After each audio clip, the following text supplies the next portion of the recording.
The summer of 1518 in Strasbourg was supposed to be ordinary.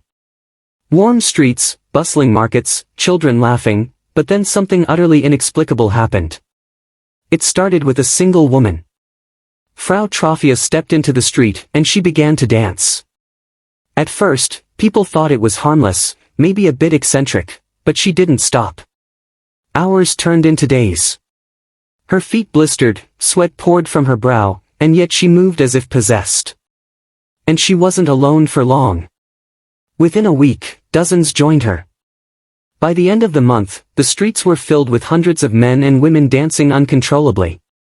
Their movements weren't joyful, they were frantic, desperate, almost trance-like.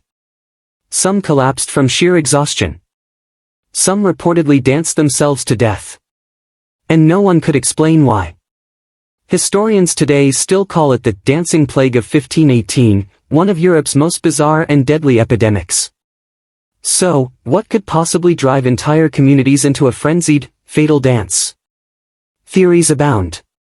Some suggest it was mass hysteria, a psychological epidemic triggered by extreme stress and famine. Strasbourg had suffered crop failures and disease that year. Perhaps the townspeople's minds found a terrifying, physical outlet. Others propose ergot poisoning, a hallucinogenic mold that grows on damp rye, which can cause muscle spasms and hallucinations.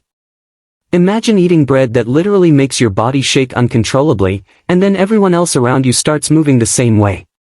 Yet, whatever the cause, the city's response was equally strange. Authorities, thinking the dancing could be cured through more dancing, built a stage, hired musicians, and encouraged people to keep moving. They believed stopping could be dangerous. Can you imagine that, forcing people to dance while some of them were literally dying from it? In hindsight, it might have only worsened the toll. Records suggest dozens, maybe even hundreds, succumbed over those weeks. But the story doesn't end with tragedy. The dancing plague eventually subsided as mysteriously as it began. No one knows exactly why, but some historians believe the sudden stop could have been due to the city imposing quarantines or simply the dancers collapsing from sheer exhaustion. The whole episode left a mark on European history, a chilling reminder of how human bodies and minds can be driven to extremes by unseen forces. What's truly haunting is the absence of concrete answers. No diaries survive with first-hand accounts detailing exactly what people felt in the moment. No scientific analysis at the time could explain it. And yet, centuries later, this event continues to baffle medical historians, psychologists, and even the most skeptical skeptics.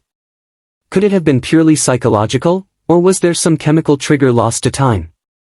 Stories like the dancing plague remind us that history isn't just dates and kings, it's human experiences, strange, raw, and sometimes deadly. Next time you hear about epidemics or mysterious mass behaviors, remember Strasbourg, 1518, a city gripped by an unstoppable, deadly rhythm, where dancing became more than celebration, it became a perilous compulsion. If this story gives you chills, hit the like button and subscribe, because we'll dive even deeper into history's most bizarre mysteries, from plagues that change entire societies to forgotten events that sound stranger than fiction. And tell me in the comments, what do you think caused Strasbourg's deadly dance? Was it mind, body, or something else entirely?